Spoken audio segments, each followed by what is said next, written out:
Alors, laser thulium fibré signalerait-il la fin de la chirurgie percutanée? Alors, vous avez compris, j'ai un peu défloré le sujet puisque j'aime bien la percutanée aussi. Je crois que c'est quelque chose il faut se battre pour la garder aussi.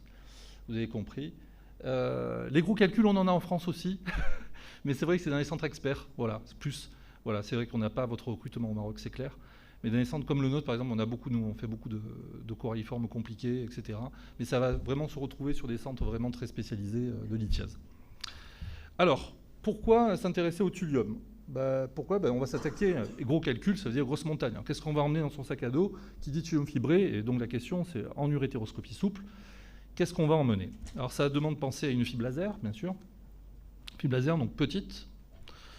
La gaine d'accès, est-ce que je prends ma gaine d'accès dans mon sac pour traiter? Est-ce qu'il va falloir prendre une gaine d'accès? Je ne sais pas ce que vous en pensez, mais tout à l'heure on a parlé de flux, etc. Donc je pense que c'est très important. Et l'usage unique, là aussi, ça peut se poser la question, parce qu'un gros calcul, ça veut dire du temps, du risque de casse, pourquoi pas des risques augmentés aussi infectieux, etc., etc.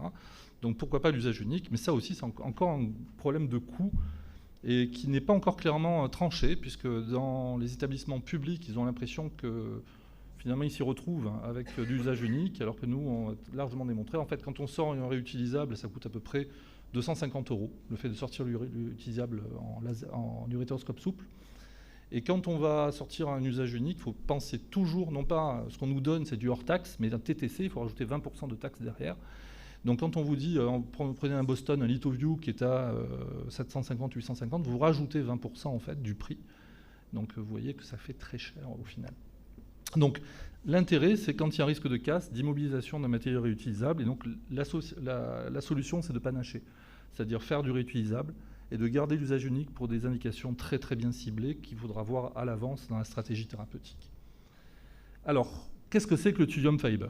Alors, l'holmium, je crois que vous avez déjà vu pas mal de topos, vous savez, c'est l'holmium YAG, et c'est un cristal qui a été contaminé, et on va envoyer avec une lampe flash, on va envoyer en fait de la lumière sur ce cristal, on va concentrer avec un système de miroir l'énergie laser qui va être délivrée ensuite, et ce sont des boîtes en fait qu'on va multiplier, et quand on monte en puissance dans les lasers, on multiplie le nombre de boîtes.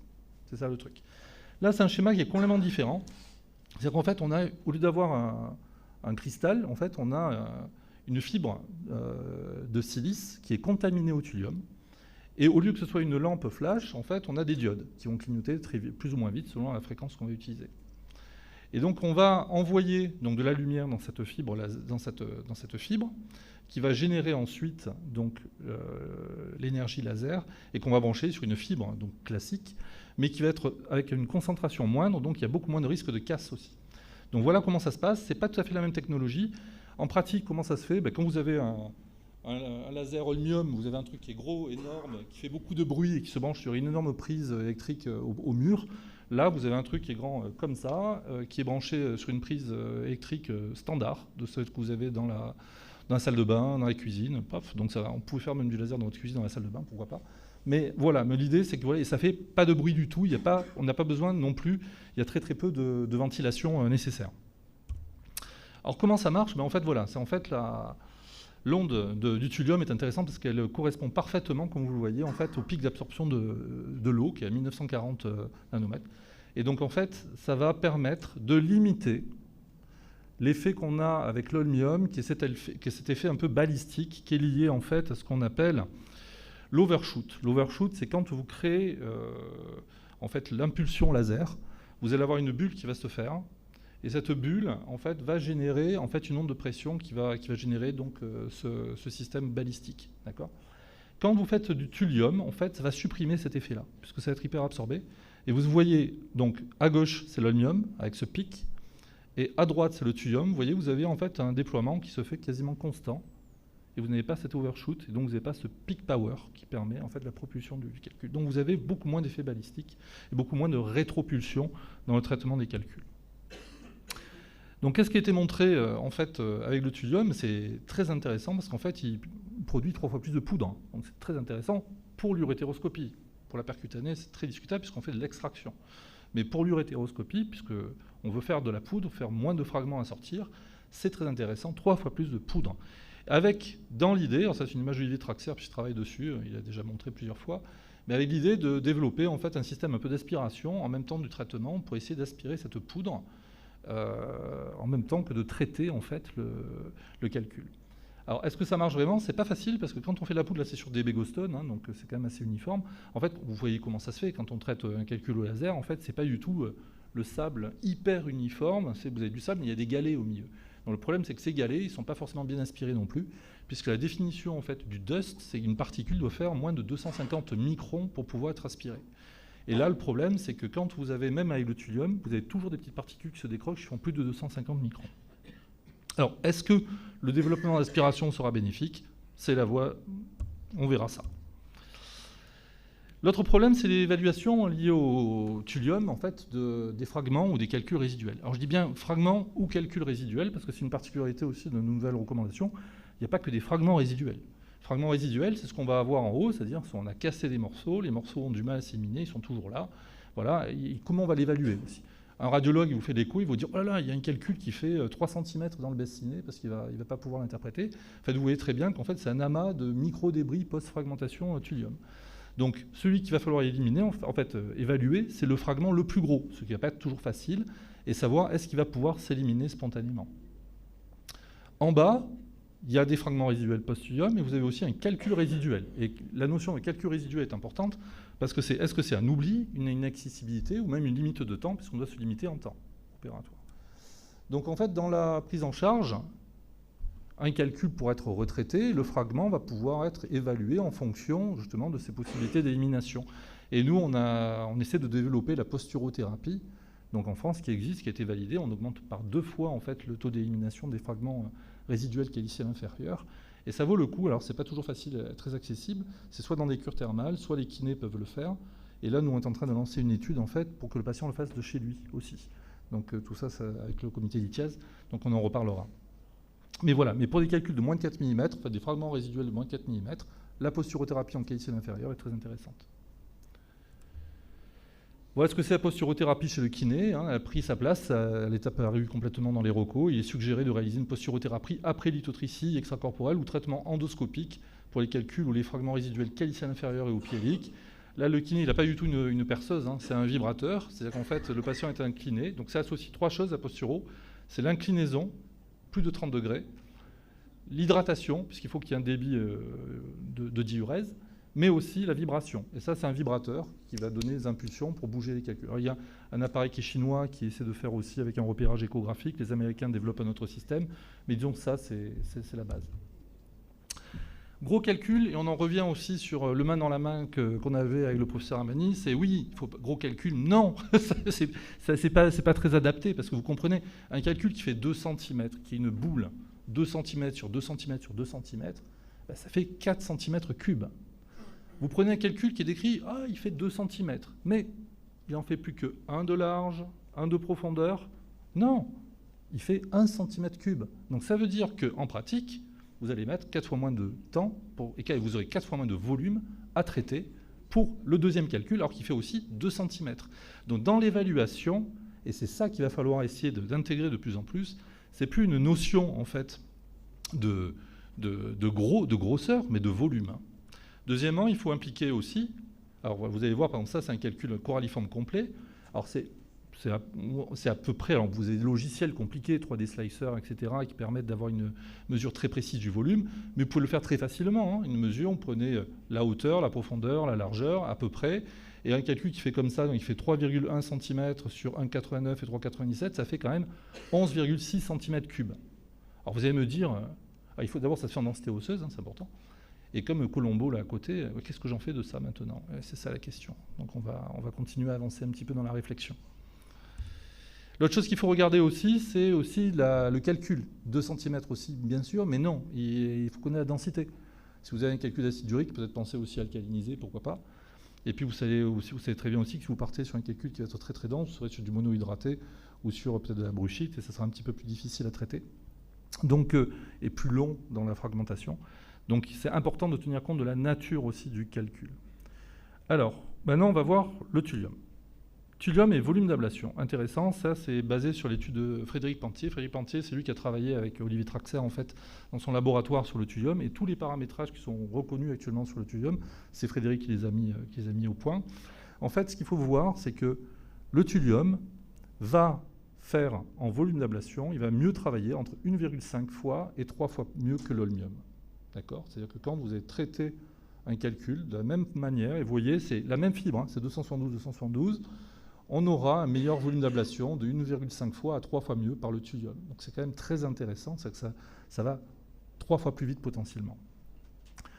Donc ça c'est intéressant. Mais après, l'autre chose qu'il faut réfléchir, c'est quand on regarde, en fait, ça fait 0,7 mm3 par seconde, à peu près, de pulvérisation. Donc on va recalculer tout ça, ce qui veut dire que pour 1 cm3, quand vous allez faire un traitement de thulium, ça prend 25 minutes.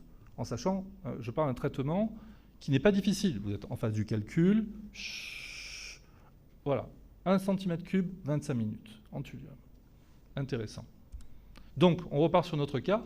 11,6 cm3, thulium 1 cm3 en 25 minutes. Et bien, en fait, ça fait, en pratique, 3,19 interventions de 90 minutes, mais de laser non-stop. Vous savez très bien que ce n'est pas possible. On essaie de limiter, comme vous le voyez, il est limité dans les recommandations d'éviter de dépasser 90 à 120 minutes de durée opératoire. Donc, il y a aussi la première endoscopie, monter le guide, monter la gaine. Et puis, il y a des pauses de traitement, il y a l'accès qui n'est pas toujours facile. Donc, on ne peut pas se dire, ça va faire 3 interventions, j'ai nettoyé ce rein. Ce n'est pas possible. D'accord ? Ça va faire plutôt 5 interventions, à peu près. Mais partir avec cette idée-là, quand vous voyez le patient, pour savoir ce qu'on va lui raconter. Alors, c'est vrai qu'il y a des équipes, comme chez Olivier, ils ne font jamais de percutanée, ils font que de plusieurs urétéroscopies. Et ça existe, on peut, il y a une indication, mais il faut quand même le préparer. L'énergie, je vous le rappelle, en laser, il faut regarder la puissance, c'est-à-dire qu'en fait, on détermine l'énergie, on a les paramétrages, on va déterminer la fréquence, puis ensuite, on détermine la puissance, c'est juste la multiplication des deux. Et la puissance, il ne faut pas dépasser, en fait, 25 à 30 watts dans un rein, et ne pas dépasser surtout 15 watts dans un uretère, parce que qui dit puissance haute dit élévation de la température, et dit aussi, en fait, on risque de sténose et de nécrose. Alors, la nécrose, ce n'est pas que la brûlure, hein. Vous le savez peut-être, mais quand on va chauffer, en fait, la vraie nécrose, celle qui va poser un problème, l'ischémie, elle intervient à partir de 50 à 60 degrés seulement. Pourquoi ? Parce que c'est en fait la coagulation des protéines. C'est-à-dire que c'est ce qu'on fait quand on commence à faire cuire du poulet qui blanchit. D'accord ? Il n'est pas carbonisé, mais il blanchit.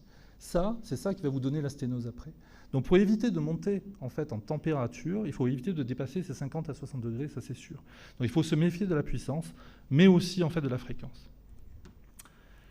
Alors qu'est-ce qu'on va mettre comme paramètre donc pour le laser ? Alors, il va falloir réfléchir aussi, ça dépend aussi du type de calcul évidemment. Donc en pratique, ça c'était des paramètres de Begostone en fait qui ont été faits homogènes ou non homogènes, plus ou moins durs par Frédéric Pentier.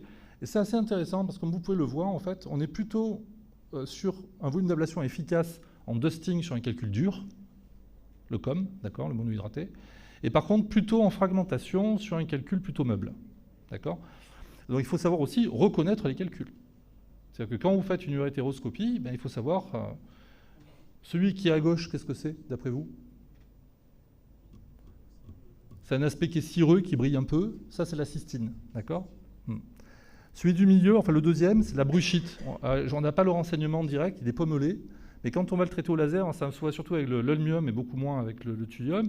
Mais on va voir en fait la chaleur qui diffuse entre toutes les baguettes de cristaux.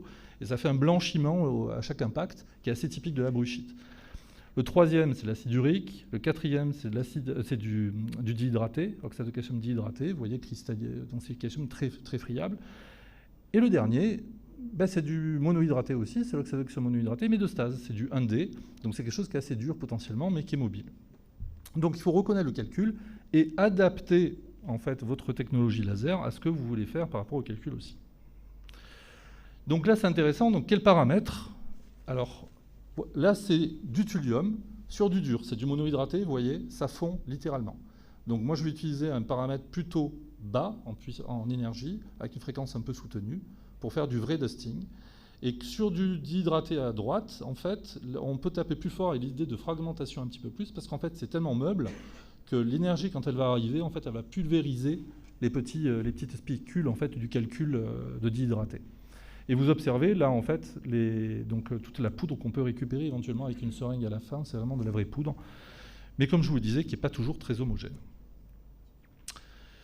Donc, quels paramètres? Donc, qu'est-ce qu'on a dans nos recommandations pour régler en fait les lasers? Donc, ce que je vous disais, il faut régler en premier l'énergie. On va savoir qu'est-ce qu'on va utiliser comme énergie dans le laser, comment je vais taper, est-ce que je veux fragmenter, est-ce que je veux taper fort ou pas. Ensuite, la fréquence. La fréquence est importante parce que plus on va taper, moins vous allez avoir aussi d'impacts qui vont aller directement sur le calcul. Donc, qui vont échauffer l'eau et en fait ne servir qu'à monter la température. Donc, par exemple, dans un urtère, il faut rester sur de la très très faible fréquence pour avoir que en fait des frappe chirurgicale, comme le disait les militaires. Mais on est chirurgien, donc on l'utilise mieux. Donc voilà, le but, c'est de taper dans le calcul à chaque fois. Donc la fréquence. La durée d'impulsion, elle est plutôt longue, vous le savez, sur de l'holmium. Par contre, sur le thulium, c'est toujours short. Pourquoi? Parce que le short pulse du thulium est bien plus long en fait que le long pulse de l'holmium. Donc il ne faut surtout pas faire du long pulse. Et quand on fait du long pulse, c'est toutes les images qu'on a eues en fait de carbonisation des calculs. Et enfin, je vous le rappelle, il y a le problème de puissance, qu'il ne faut pas dépasser 25-30 watts pour le rein et 10 à 15 watts dans l'urtère. Et les fréquences trop élevées, je vous l'ai dit, moins de précision et échauffement. L'autre question, bien sûr, vis-à-vis de l'urétéroscopie pour des calculs complexes, c'est est-ce que c'est accessible aussi? C'est-à-dire qu'un calcul qui est ici à l'inférieur, là, se retrouver comme ça, on n'aime pas beaucoup, surtout quand on a une urétéroscope souple réutilisable. Deuxièmement, la déflexion, on la perd quand on met la fibre laser, donc il faut utiliser une petite fibre laser. Et là, c'est l'intérêt, par contre, c'est vrai, du thulium, c'est-à-dire qu'en fait, on n'a pas de problème de casse comme avec l'holmium. Avant, avec l'holmium, on dit on va prendre le calcul, on va le relocaliser quand c'est possible. Pour un gros calcul, c'est jamais possible, hein, bien sûr. Mais là, l'idée, c'est justement, on n'a pas besoin de relocaliser avec du thulium parce qu'il n'y a pas de casse vis-à-vis de la fibre laser. Donc on peut y aller vraiment directement en s'attaquant au calcul. Par contre, il faut couper l'extrémité. C'est-à-dire que quand vous prenez une fibre laser avec l'extrémité transparente au bout, couper l'extrémité transparente, elle ne sert à rien. Elle va blesser l'endoscope quand vous allez l'intégrer. Vous allez la perdre, elle va casser en premier, elle peut rester à l'intérieur du malade. Donc il faut tout de suite la couper. Il faut se poser aussi la question, quand on traite un calcul, de l'importance de l'extraction. Vous voyez ce joli calcul. Voilà, parce que le but, c'est d'essayer d'être quand même très optimal sur certains malades. Et en fait, oui, ça va faire plaisir aussi à tous mes collègues fans de percutanée. Mais en fait, c'est la percutanée qui fait mieux en extraction. Pensez sur les scanners à changer de la densité pour regarder. Et regardez, c'est assez intéressant, parce que quand vous bougez la densité, vous voyez qu'en fait, c'est que des petits calculs de stase. Donc quand vous regardez votre scanner, regardez pas que les images qui sont données par les radiologues, mais manipulez vos images scannographiques pour voir que ça, un calcul de stase, moi je ne fais pas l'urétéroscopie là-dessus, c'est la percutanée pour faire de l'extraction. D'accord ? Donc les recommandations pour les calculs volumineux, donc comme vous voyez, c'est vrai qu'on est resté aussi sur un thème d'endourologie pour la même problématique, je disais, d'accès aux différentes techniques par certains urologues. Mais on a fait intégrer la posturothérapie pour le calice inférieur, par exemple en plus quand on a laissé des fragments résiduels. On a mis pour les calculs, les autres calices, que ce soit supérieur ou moyen, l'urétéroscopie souple qui prend un peu plus d'importance et la percutanée en deuxième solution. Par contre, que ce soit le bassinet ou les calices inférieurs, c'est la percutanée qui prend le dessus, qui est en première position. Voilà ce que je voulais dire là-dessus. Et donc, comme je l'ai mis en bas, pour les calculs rénaux de plus de 2 cm, il faut savoir que l'urétéroscopie peut être proposée comme une alternative à la percutanée, sous un nombre raisonnable d'interventions. C'est-à-dire que si on veut faire un coralliforme complet et prévoir et partir sur une dizaine d'interventions, c'est simplement pas raisonnable, alors qu'on va faire de la percutanée, combiner pourquoi pas la soupe, pour faire même 2 temps ou 3 temps, mais pas monter en nombre de temps, puisque c'est ça qui va en fait induire toute la morbidité supplémentaire. Et sur la recommandation dessus, lors de la planification opératoire, il est suggéré de limiter le nombre d'interventions prévues, y compris la pose de sonde de double J avant, parce que c'est à chaque fois, c'est des anesthésies, etc., etc. Donc c'est pour ça que toute la planification est importante. Ce que je vous ai montré sur le volume, c'est crucial. On ne peut pas s'intéresser à un laser qui a un volume d'ablation sans s'intéresser au volume et au traitement du calcul. Donc en conclusion, on a barré c'est plutôt les calculs volumineux. Alors oui, le thulium en fait repousse potentiellement les limites des indications de l'urétéroscopie souple, ça a l'air super, mais à côté de ça, ça nécessite donc une planification opératoire. Il faut déterminer la durée opératoire, le nombre d'interventions qui vont être nécessaires et raisonnables. La gaine d'accès, oui, parce que c'est long, donc en fait on va faire un calcul complexe, donc on a besoin d'une irrigation, on a besoin d'essayer de baisser les pressions lors du traitement, ce qui va permettre aussi de limiter aussi l'échauffement aussi du malade, enfin du liquide. La place de l'usage unique, vous avez compris, sur les calculs un peu complexes, on a un risque de casse, il vaut mieux plutôt prendre un usage unique, c'est sûr. Le paramétrage optimal, il faut le maîtriser, mais il faut être conscient des dangers vis-à-vis de la fréquence élevée et puis aussi, donc je vous l'ai dit, de la puissance utilisée. Et les risques infectieux, les sténoses et tout ça, par réchauffement, ils sont lisés. Alors, les risques infectieux, c'est le nombre d'interventions. Parce qu'à chaque fois que vous faites une intervention, vous utilisez une antibio-prophylaxie qui va être initiée, mais donc vous créez potentiellement des résistances pour les autres interventions ultérieures. Il faudra éviter aussi l'utilisation des anti-inflammatoires s'il y a des sondes double J, puisqu'ils n'ont aucun intérêt, puisque l'anti-inflammatoire, vous allez avoir une vasoconstriction de l'artère afférente du rein, et donc une moins bonne distribution en fait, des antibiotiques et de l'antibioprophylaxie. Donc évitez quand il y a une sonde double J les anti-inflammatoires. Et pour les sténoses, l'échauffement, je vous l'ai dit, il faut se méfier du laser. Donc la mini-perc, oui, elle garde sa place, bien sûr. Donc ça, c'est ma conclusion pour le thulium. Donc c'est pas totalement fini, vous voyez.